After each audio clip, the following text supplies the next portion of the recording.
जहां पर भी कांग्रेस आई, हिमाचल हो, कर्नाटका हो, तेलंगाना हो, वहां पर लूट, बर्बादी और महंगाई लेकर आई। दिल्ली में हिमाचल भवन बेचकर जो बकाया है पावर कंपनी का 150 करोड़ रुपए, वो भरने की स्थिति आ चुकी है कि जब तक वो सत्ता में थे तब तक भ्रष्टाचारी सेफ थे, रोहिंग्या सेफ थे, घुसपैठी सेफ थे, आतंकी सेफ थे, वक्फ बोर्ड सेफ था। कांग्रेस जब तक है तब तक ना संविधान सेफ है ना और आरक्षण सेफ है, क्योंकि ये लोग आरक्षण छीन कर वोट बैंक को देना चाहते हैं। तो संविधान विरोधी सबसे ज्यादा अगर कोई है तो वही कांग्रेस पार्टी है जिसने इमरजेंसी लाकर संविधान को कुचला। यही कांग्रेस पार्टी का खटाखट मॉडल है। जहां पर भी कांग्रेस आई, हिमाचल हो, कर्नाटका हो, तेलंगाना हो, वहां पर लूट, बर्बादी और महंगाई लेकर आई। और लूट और बर्बादी इस प्रकार की छाई हुई है हिमाचल प्रदेश पर कि वहां पर सैलरी और पेंशन नहीं दे पा रहे टाइम से, वहां पर टॉयलेट पर टैक्स लगाया जा रहा है। जहां वादा किया था कि बिजली मुफ्त देंगे, हम आपको पानी मुफ्त देंगे, वहां पर बिजली पर कर बढ़ा दिया है, पानी पर कर बढ़ा दिया है। यहां तक कि इनकी प्राथमिकता केवल समोसों की जांच करनी है, पर हिमाचल प्रदेश की जो कंगाली करके रखी हुई है, इसके चलते अब हिमाचल भवन को बेचना पड़ रहा है। सोचिए, दिल्ली में हिमाचल भवन बेचकर जो बकाया है पावर कंपनी का 150 करोड़ रुपए, वो भरने की स्थिति आ चुकी है। मतलब सोचिए, जब से कांग्रेस आई है हिमाचल को किस आर्थिक गड्ढे में लेकर गई है।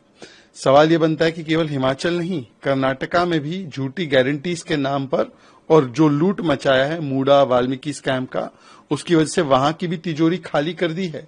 और वो तिजोरी खाली होने की वजह से कर्नाटका में ना इंफ्रास्ट्रक्चर का पैसा बचा है, न डेवलपमेंट का पैसा बचा है। तो कांग्रेस का केवल एक ही उद्देश्य है, जहां पर भी वो सत्ता में आती है, बड़े बड़े वादे तो करती है पर वो वादे झूठे होते हैं, लूट मचाती है और उन प्रदेशों की तिजोरियां, क्योंकि राहुल गांधी को तिजोरी बड़ा पसंद है, तिजोरियां खाली कर देती है। जब हम कहते हैं एक रहेंगे, सेफ रहेंगे, तो हम तो पूरे समाज और देश की बात करते हैं, पर झांकी रही भावना जैसी, प्रभु मूरत दिखे तिन तैसी। तो जिनकी केवल फितरत चोरी की है, तिजोरियों को लूटने की है, उनको इस सेफ में, मतलब देश और समाज सेफ रहे, उस सेफ में भी अपना ही लॉकर और सेफ दिखाई दे रहा है। क्योंकि उन्हें पता है कि जब तक वो सत्ता में थे तब तक भ्रष्टाचारी सेफ थे, रोहिंग्या सेफ थे, घुसपैठी सेफ थे, आतंकी सेफ थे, वक्फ बोर्ड सेफ था, नौमानी जैसे शरिया लागू करने वाली बात करने वाले और वोट जिहाद करने वाले लोग सेफ थे। आज क्योंकि उनकी भ्रष्टाचार और परिवारवाद और लूट की राजनीति अनसेफ हो चुकी है, तो गली गली मोहल्ले मोहल्ले सेफ लेकर घूम रहे हैं। पर ये बताइए राहुल गांधी जी कि आपकी सेफ में है क्या? आपकी सेफ में केवल वोट जिहाद और केवल धार्मिक आधार पर आरक्षण देना, मतलब कि SC, ST, OBC समाज का आरक्षण सेफ नहीं है। कांग्रेस जब तक है तब तक ना संविधान सेफ है ना और आरक्षण सेफ है, क्योंकि ये लोग आरक्षण छीन कर वोट बैंक को देना चाहते हैं।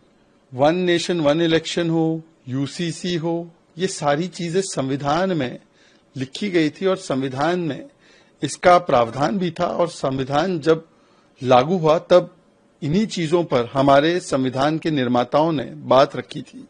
परंतु कांग्रेस पार्टी संविधान की खाली किताब लेकर महाराष्ट्र में घूमती है। वो संविधान तो करती है, पर संविधान विरोधी सबसे बड़ी कोई पार्टी है तो कांग्रेस है। जम्मू कश्मीर में 60-65 वर्ष संविधान लागू नहीं हुआ, जब तक 370 था। आज जब संविधान लागू हुआ और वहां के मुख्यमंत्री ने भारत के संविधान पर शपथ ली, वहां पर वाल्मीकि समाज को आरक्षण मिला, तो विरोध कौन कर रहा है? कांग्रेस और NC। महाराष्ट्र में जो संविधान की बात करते हैं, वहां पर नौमानी के साथ बैठकर वोट जिहाद की बात करते हैं, संविधानिक है। वहां पर मुस्लिम आरक्षण की बात रेवांत रेड्डी करते हैं, ये संविधानिक और आंबेडकर जी की विचारधारा के तहत है। तो संविधान विरोधी सबसे ज्यादा अगर कोई है तो वही कांग्रेस पार्टी है जिसने इमरजेंसी लाकर संविधान को कुचला।